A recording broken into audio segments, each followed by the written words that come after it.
পলি জন্মেছে মুম্বাইতে। ছোটবেলা, স্কুল সবই মুম্বাইতে। বাবা মা ভাই এখনও মুম্বাইবাসী। কিন্তু পলি ইঞ্জিনিয়ারিং পড়তে চলে এলো কলকাতায়। যাদবপুরে কম্পিউটার সায়েন্সে চান্স পেয়েছে। সে কম কথা নয়।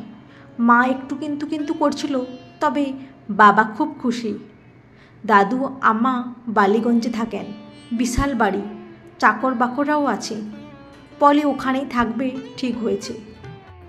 পলি আর ভাই অর্জুন অবশ্য দাদু আম্মার চাইতেই কোন্নগরের দিদা দাদুর কাছে বেশি কাছের।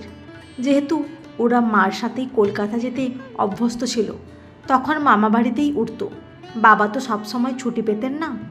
বাবা সাথে এলে বালিগঞ্জের বাড়িতে থাকতো, অন্যথায় বেড়াতে আসতো কদিনের জন্য কোন্নগর থেকে। পলির ঠাকুমা একটু রাশভারী মানুষ, দেখতেও মোটাসোটা, বনিদিয়ানা আছে চেহারায়। এককালে সুন্দরী ছিলেন বোঝা যায়, কিন্তু পলির মনে হয় উনি যেন নাগালের বাইরে। দিদা দেখতে কেমন হালকা পাতলা, ওনাকে বুঝতেও পলির কোনো মুশকিল হয় না। কিন্তু আম্মার ব্যক্তিত্বের সামনে ও থমকে যায়, নিজেকে খুলতে ইতস্তত করে। এই বাড়ির দাদু সে তুলনায় অনেক বেশি ফ্রেন্ডলি। ওনার কাছে পলি সহজ হতে পারে। আম্মা প্রথম দিনই পলিকে এ বাড়ির কয়েকটা নিয়মকানুন স্মরণ করিয়ে দেন। 1. যেখানেই থাকুক সন্ধ্যে 7টার মধ্যেই ঘরে ফিরতে হবে। যদি কোনো বিশেষ ক্লাস বা রিহার্সাল প্রোগ্রাম ইত্যাদি থাকে, আগের থেকে বলেই অনুমতি নিতে হবে। হঠাৎ ফোন করে বললে হবে না। 2. বাড়িতে জন্মদিন ছাড়া অন্য দিনে বন্ধুবান্ধবদের আগমন ও আড্ডা অ্যালাউ করা যাবে না।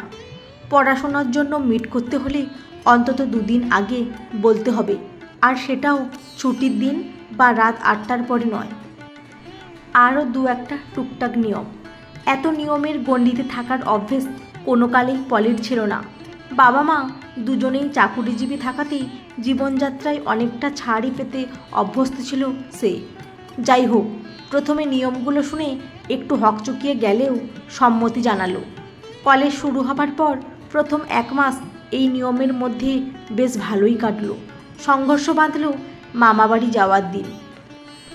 বাড়ির বাজার সরকার কাম ড্রাইভার কাম মুশকিল আসান রঘু কাকাকে বলা হলো শনিবার দিন মানে ছুটির দিন ওর সাথে গিয়ে সন্ধ্যে 7টার মধ্যে ওকে নিয়ে ফিরে আসতে।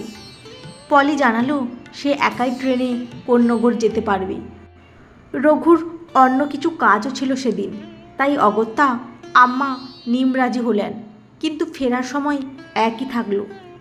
মামাবাড়ির দাদু আর দিদা তো খুবই খুশি। কলকাতায় আসার পর একবারই এসেছিল মার সাথে, সেই অর্থে এবারেই প্রথমবার আসা। দাদু দিদা একাই থাকেন।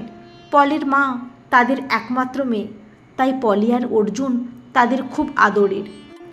অনেক গল্পগাছা, লুডো, ক্যারাম খেলা, একসাথে টিভি দেখা, আর দুপুরে সুস্বাদু খাবার ভরপেট খেয়ে এখন ঘুম দিল। সে যখন জাগলো দেখল সন্ধ্যে 6টা বেজে গেছে। চা টিফিন খেয়ে বেরোতেই 7টা বেজে যাবে দেখে দিদা অনুরোধ করলেন রাতটা ওখানেই থেকে যেতে। পলির একটা অ্যাসাইনমেন্ট ছিল বাড়ি গিয়ে করার, তাই ফিরে যাবার কথা বলে এসেছিল। ভাবলো যাগ্গে কাল তো রোববার, কাল করলেও হবে।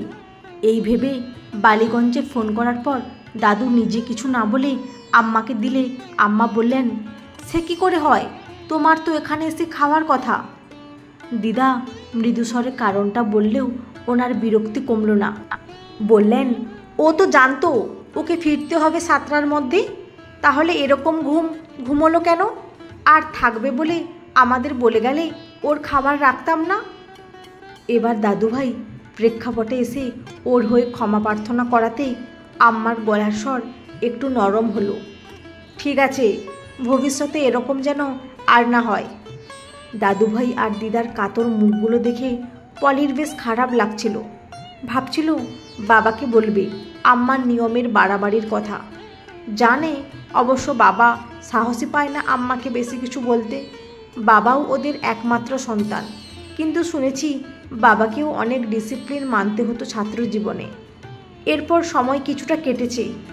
পলির বেশ কয়েকজন বন্ধুবান্ধবও হয়েছে। মেয়েরাই বেশি, তবে ছেলেও আছে 2-3টে। সবাই তারা মোটামুটি পলির দৈনন্দিন জীবনাবলীর সাথে পরিচিত, সে কারণে খুব একটা অস্বস্তির মধ্যে পড়তে হয়নি তাকে এখনও। সমস্যা শুরু হলো কলেজের নবীনবরণ উৎসবে ওর অংশগ্রহণের পর। রিহার্সালের সময় ঠিক হলো সন্ধ্যে 7:30 থেকে 9টা পর্যন্ত। কখনো কখনো সপ্তাহান্তে আরও রাত পর্যন্ত রিহার্সাল চলত। এটা নিয়ে অনেক আলোচনার পর দাদুর মধ্যস্থতায় রঘু কাকা ওকে আনতে যাবে ঠিক হলো। বন্ধুরা হাসাহাসি করবে বলে পলি বলেছিল ও বন্ধুদের সাথে আসবে আর বন্ধুরা ওকে বাড়িতে পৌঁছে দেবে, কিন্তু আম্মার এক কথায় প্রস্তাবটা অগ্রাহ্য হয়। একদিন এমন হলো রাত 10টা বেজে গেছে, কিন্তু রিহার্সাল চলছে। বেচারা রঘু কাকা বাইরে বসে আছে সেই রাত 9টা থেকে। পলির বেশ খারাপ লাগছিল দেখে ওরা রঘু কাকাকে ডেকে ভেতরে বসালো আর চাটা খাওয়ালো।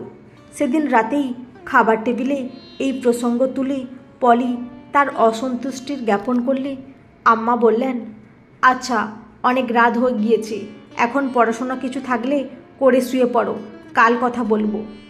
শোয়ার পরেও পলির মাথা কিছুতেই ঠান্ডা হচ্ছিল না। তবুও রোজকার মতো বাবা মাকে গুড নাইট কল করার সময় কিছু বলল না।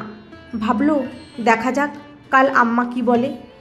সকালে অন্যদিনের চাইতে একটু দেরি হয়ে গেল উঠতে, তবে আজ কলেজে প্রথম পিরিয়ডটা ফ্রি, তাই খুব একটা সমস্যা নেই। জলখাবার খেতে খেতে কথাটা আবার তুলল পলি। আম্মা চুপচাপ শুনলেন, তারপর বললেন, এত তাড়াহুড়ো করে তো এই আলোচনা করা যাবে না, একটু সময় লাগবে। আজ কি তোমার রিহার্সাল আছে? পলি জানালো, রিহার্সাল আছে, তবে পলির অংশটা আজ হবে না, তাই ওর ছুটি। আম্মা হাসি মুখে বললেন, ঠিক আছে, তাহলে সন্ধেবেলায় কথা বলি আমরা। পলি আর কি করে, সম্মতি জানালো। কলেজ থেকে ফিরে চা জলখাবার খাবার সময় কথাটা তুলল পলি। আম্মা, আমার রঘু কাকার সাথে ফেরার চাইতে বন্ধুদের দলের সাথে ফেরাটা কি বেশি নিরাপদ নয়?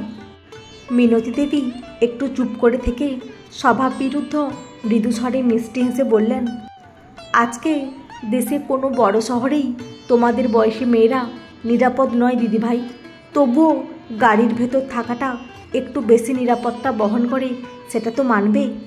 রঘুর বয়স ও অভিজ্ঞতা তোমাদের চাইতে বেশি। অভয়া নির্ভয়া কাণ্ড থেকে শুরু করে অ্যাসিড অ্যাটাকের ঘটনাগুলোতে বেশিরভাগ জায়গায় তো বন্ধুর সাথে ছিল। বিশেষ কিছু করতে পেরেছিল কি? সেই হিসেবে রঘুর মতো লোকেরা গ্রামের ছেলে, লড়তে পারে, অভিজ্ঞতা থাকায় প্রয়োজনে ঠিক ব্যবস্থা নিতে পারবে বলে আমার বিশ্বাস।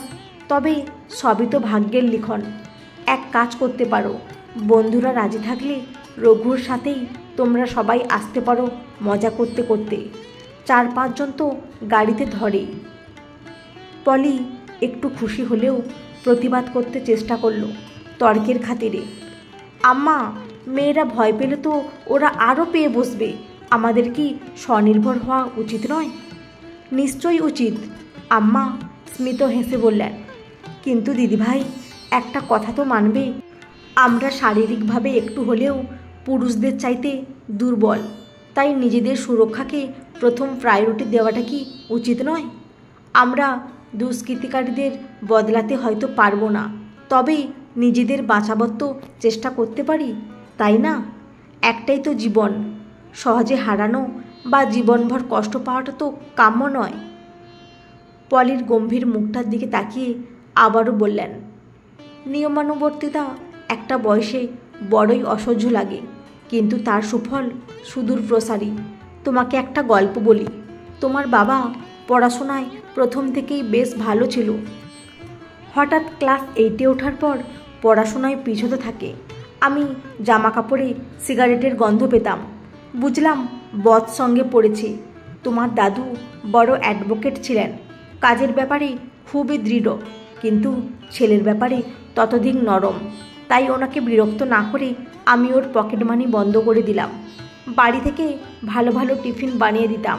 প্রথম প্রথম গাঁইগুঁই করেছিল, তবে পরে মেনে নিয়েছিল ভালো টিফিন পেয়ে। বিকেলে যখন খেলতে যেত তখন রঘুকে পাঠাতাম কোথায় কাদের সাথে খেলে লুকিয়ে দেখার জন্য। মাঝে মাঝে আমিও যেতাম লুকিয়ে দেখতে। পকেট মানি যখন পেত তখন প্রায়ই ফেরার নির্দিষ্ট সময়ের মধ্যে ফিরত না। পকেট মানি বন্ধ হওয়ার পর থেকে বাইরে খাওয়া, বন্ধুদের সাথে সিগারেট খাওয়া, ঈশ্বর জানেন আরও কী অপশনগুলো রইল না বলে ঠিক সময়ে ফিরত। ফিরে এলে আবারও ভালো টিফিন বানিয়ে খাওয়াতাম, কিন্তু পয়সা দিতাম না। এর ফলে বৎসঙ্গীগুলো কেটে পড়ল আর সিগারেটের নেশাও ছেড়ে গেল। পড়াশোনায় আবারও উন্নতি হতে শুরু করলো। আমি ব্যাপারটা অনুমান করতে পেরেছিলাম ওই নির্দিষ্ট সময়সীমা পার হতে রেখে। তাই বলছি, একটু নিয়মকানুন মেনে নিও তোমার এই শক্ত আম্মার। কিন্তু ভেবো না আম্মা তোমাদের ভালোবাসে না বা বুঝতে চায় না। তুমি আর দাদুভাই আমার বুকের দুই পাঁজর, তাকে কি করে আমি কষ্ট দিই। শেষের দিকে আম্মার গলা ধরে এলো দেখে পলি অবাক চোখে আম্মার দিকে তাকিয়ে আম্মাকে জড়িয়ে ধরে বলে উঠল, আমি তোমাকে খুব ভালোবাসি আম্মা, আমার আম্মা পৃথিবীর সেরা ঠাকুমা। বন্ধুরা, আজকের গল্পটি কেমন লাগলো?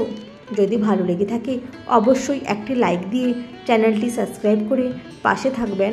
অসংখ্য ধন্যবাদ।